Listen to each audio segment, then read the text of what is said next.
जय श्री कृष्ण। दर्शकों, आज हम आपको लिए चलते हैं बहुला वन की ओर और बहुला वन के विषय में बताएंगे, गांव राल के विषय में बताएंगे और आपको ये भी बताएंगे कि भगवान श्री कृष्ण को नृत्य करना किसने सिखाया था। और एक नहीं, दो ऐसे लोग थे जिन्होंने भगवान श्री कृष्ण को नृत्य करना सिखाया। और आगे हम आपको लिए चलेंगे राधा कुंड और कृष्ण कुंड की और भी वहाँ का महत्व भी बताएंगे और वहाँ की भी जानकारी देंगे। इस वीडियो में इतना सारा आपको जानने को मिलेगा क्योंकि ब्रज की ऐसी अद्भुत स्थानों की जानकारी आज के इस वीडियो में आपको मिलने वाली है।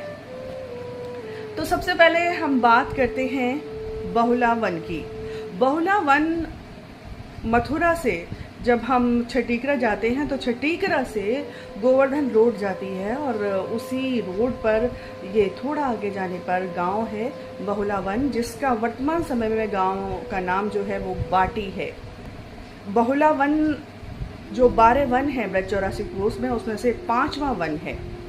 और बहुला जो थी भगवान श्री कृष्ण की सखी थी, जिनके नाम पर ये स्थान का नाम हुआ बहुला वन।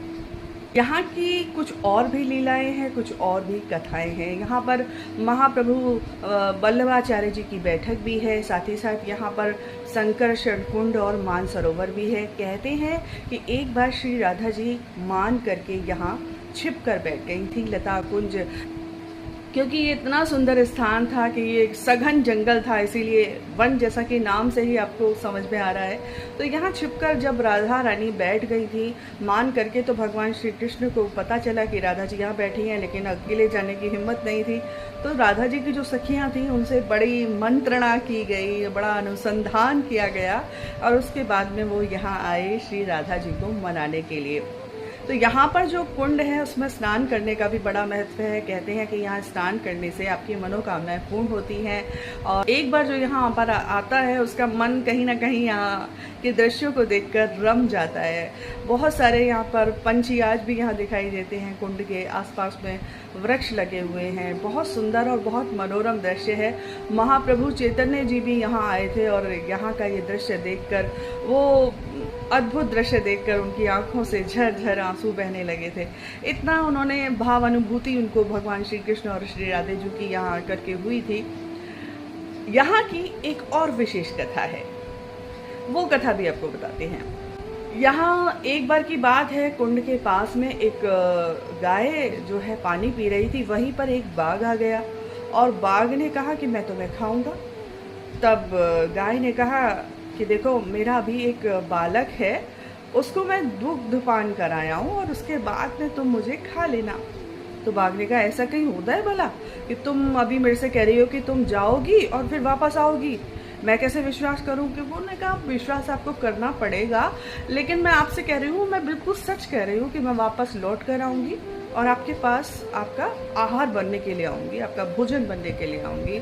लेकिन फिलहाल मुझे जाने दीजिए, मेरा बच्चा भूखा है, मैं उसको दुग्ध पान करा के फिर आपके पास वापस आती हूँ।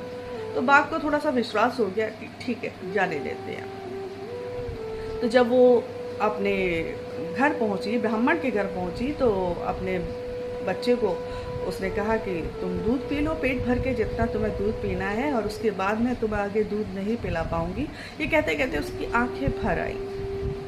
तो उसके बच्चे ने दूध पीना छोड़ दिया और कहा कि माँ, इतनी उदास क्यों है और आप ऐसा क्यों कह रही हैं? तो उन्होंने सारी बात अपने बच्चे से कह दी कि बस आज मैं तुम्हें आखिरी बार अपना दुग्ध पान कराने आई हूँ। गाय के बच्चे ने कहा कि माँ, आप वहाँ नहीं जाएंगी, मैं वहाँ जाऊँगा। ये सारी बातें जो ब्राह्मण था जिसके घर में वो गाय रहती थी वो सुन रहा था। उसने उन दोनों से कहा कि तुम दोनों में से कोई नहीं जाएगा, मैं जाऊँगा, बाघ का आहार मैं बनूंगा। और तीनों में आपस में इसी प्रकार की बात होने लगी। बाघ का आहार बनने के लिए ब्राह्मण देव जो हैं वो कहने लगे मैं जाऊंगा, गाय कहती है कि मैं जाऊंगी, गाय का बालक कहता है कि मैं जाऊंगा। लेकिन तीनों में से एक भी नहीं रुका और तीनों ही वहाँ पर उस स्थान पर आ गए जहाँ पर बाघ था।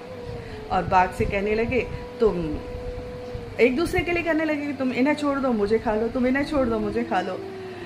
भगवान श्री कृष्ण वहाँ पर उसी समय प्रकट हुए और भगवान श्री कृष्ण के प्रकट होने से जो बाघ था उसकी मन स्थिति में, उसके हृदय में, उसके विचारों में एकदम से परिवर्तन हो गया और उसने उनको आहार बनाने का विचार ही छोड़ दिया। तो इस प्रकार से भगवान ने उनकी रक्षा करी। तो यहाँ पर एक मंदिर ऐसा है जिसमें इनके दर्शन हैं। वहाँ पर गाय, ब्राह्मण और जो भगवान श्री कृष्ण हैं, बाघ है, उन सब का यहाँ पर एक मंदिर है और उस मंदिर में ये जो लीला है उसका दर्शन आपको होता है। तो ये बहुला वन की जो जानकारी थी वो हमने आपको दी। और आइए अब चलते हैं आगे।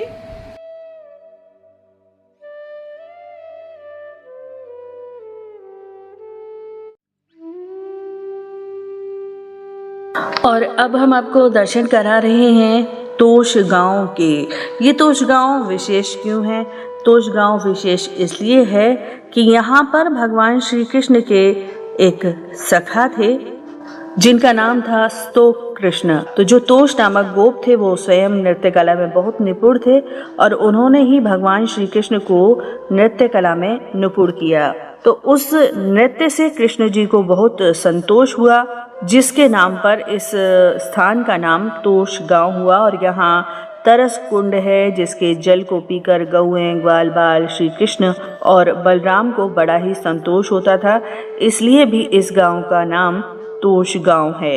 ये यहाँ के दर्शन हैं जो कृष्ण जी के सखा हुए स्तोक कृष्ण। और यहाँ गौशाला भी है जहाँ गौ सेवा की जाती है। तो भगवान श्री कृष्ण के नृत्य के गुरु की तो हमने बात करी और अब एक और विशेष बात उनके नृत्य से जुड़ी हुई है, वो है विहार वन की। विहार वन ये श्री राधा कृष्ण युगल की विहार स्थली है और यहाँ पर श्रीमती राधिका जी ने कृष्ण के नृत्य की परीक्षा ली थी। प्रिय को नचवन सिखवत राधा प्यारो, मान गुमान लकुट लिए ठाड़ी, मंथर गति जबही डरपत कुंज बिहारी। मान गुमान की छड़ी लेकर राधा प्यारी प्यारे कुंज बिहारी को नाचना सिखा रही हैं।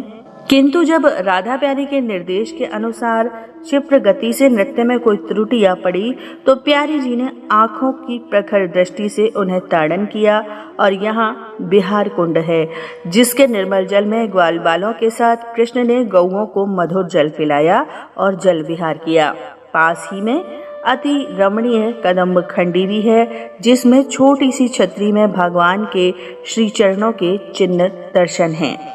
इसी के समीप है गांव बसोती जिसका वास्तविक नाम बस्ती है और जहां पर नंद बाबा ने सपरिवार गोकुल महावन को छोड़कर छठीकरा में निवास किया। जिस समय नंद बाबा ने सपरिवार गोकुल महावन को छोड़कर छठीकरा में निवास किया उस समय उनके मित्र वृषभानु महाराज ने यहाँ बसोती ग्राम में निवास किया। उनके यहाँ वास करने से यह बसोती नाम हुआ। इसी के निकट है राल गांव। राल राधा जी की बाल्य लीला स्थली है तथा बसोती उनकी आंशिक पौगंड लीला स्थली है। बरसाना, जावट और राधा कुंड उनकी किशोर लीला की स्थलियां हैं, किंतु श्री राधा कुंड उनकी परिपूर्णतम लीला विलास की परमोच्चतम लीला स्थली है। यहाँ बलभद्र कुंड, बलभद्र मंदिर तथा पास ही में कदम्ब खंडी है। और अब हम आ पहुँचे हैं श्री राधा कुंड और श्री श्याम कुंड। यहाँ का दर्शन भी अब आपको करा रहे हैं। कहते हैं कि अरिष्टासुर का वध करने के बाद ब्रज गोपियों ने श्री कृष्ण से कहा, तुमने भले ही असुर का वध किया है किंतु असुर के गौ जाति का वंश होने से तुम्हें गौ हत्या का पाप लगा है। अब तुम हमसे छिपना मत। श्री कृष्ण ने कहा, मैं सभी तीर्थों में स्नान करके शुद्ध हो जाता हूँ। ऐसा कहकर श्री कृष्ण ने एक लात भूमि पर दे मारी और वहां पर एक गड्ढा हो गया। देखते ही देखते पाताल से भोगवती का जल बाहर आ गया। श्री कृष्ण के आवाहन पर सभी तीर्थों के जल ने उसमें प्रवेश किया। श्री कृष्ण ने गोप ग्वालों के साथ उसमें स्नान किया और अपना पवित्र होना प्रमाणित किया। श्री कृष्ण द्वारा निर्मित उस कुंड का नाम हुआ श्री श्याम कुंड। अब श्री कृष्ण ने कहा, देखो गोपियों, तुमने भी एक अपराध किया है। तुमने एक असुर का पक्ष लिया है, इसलिए तुम्हें भी पक्षपात का दोष लगेगा। अब तुम भी जाओ और सर्व तीर्थ युक्त इस पावन कुंड में स्नान कर पाप मुक्त हो जाओ। तब श्री राधा जी ने कहा, ना जी, हम इस तुम्हारे पाप धोवन कुंड में क्यों स्नान करें? हम अपना कुंड बनाएंगी और उसमें स्नान करके शुद्ध हो जाएंगी। तब सब ब्रज गोपियों ने वहीं कृष्ण कुंड के पास अपने हाथों से और कंगन से भूमि को खोदना आरंभ किया। उसे कंकड़ कुंड कहते हैं। श्री राधा कुंड की सफाई के समय उसके दर्शन होते हैं। मानसी गंगा का जल लाकर वे उसमें भरने लगी। तब श्री श्याम कुंड में से सब तीर्थ निकलकर हाथ जोड़कर श्री राधा जी से प्रार्थना करने लगे कि आप हमें राधा कुंड में प्रवेश की अनुमति दो। श्री राधा के पूछने पर कि आप ऐसा क्यों करना चाहते हो, तो सब तीर्थों ने कहा, हम अपना तीर्थ नाम सफल करना चाहते हैं। श्री कृष्ण की ओर तिरछी दृष्टि से देखकर श्री राधा जी ने सब तीर्थों को अनुमति दी और श्याम कुंड के अंदर से पृथ्वी को तोड़ते हुए वे जल रूप से उसमें प्रवेश कर गए। श्री राधा ने सखियों सहित श्याम कुंड में नित्य स्नान करने की बात कहकर उस कुंड में स्नान और उसके तट पर रहने वाले सभी लोगों को पाप मुक्त कर अपना प्रिय स्वीकार करने का वचन दिया। जिस दिन इन दोनों कुंडों का आविर्भाव हुआ वह दिन था कार्तिक कृष्ण अहोई अष्टमी का। आज भी इस दिन श्री राधा श्याम कुंड में रात्रि 12 बजे स्नान कर असंख्य नर नारी अपनी मनोकामना पूर्ण करते हैं। अहोई अष्टमी का व्रत रखते हुए निसंतान दंपति यदि इस दिन कुंड में स्नान करें तो श्री राधा रानी की कृपा से उन्हें संतान लाभ मिलता है। आज की इस वीडियो में आपको हमने बहुत सारी जानकारी देने का प्रयास किया और आपको ये वीडियो कैसा लगा? ये वीडियो अगर आपको अच्छा लगा हो तो वीडियो को लाइक कर दीजिएगा। चैनल पर पहली बार हैं तो सब्सक्राइब भी कर दीजिएगा, प्रेस कर दीजिएगा बेल आइकॉन भी, ताकि आपको हमारे सारे नोटिफिकेशंस मिलते रहें। अगले अंक में और बहुत सारी जानकारी आपके साथ शेयर करने वाली हूँ, लेकिन फिर से कहूँगी चैनल सब्सक्राइब ज़रूर कर दीजिएगा, प्रेस कर दीजिएगा बेल आइकॉन भी, ताकि आपको सारे नोटिफिकेशंस हमसे मिलते रहें। और इस वीडियो को अपने तक मत रखिएगा, अपने इष्ट मित्रों के साथ, परिवारीजनों के साथ इसको शेयर कीजिएगा, ताकि ज़्यादा से ज़्यादा लोग जान पाएँ हमारे ब्रज के बारे में। जय श्री कृष्णा।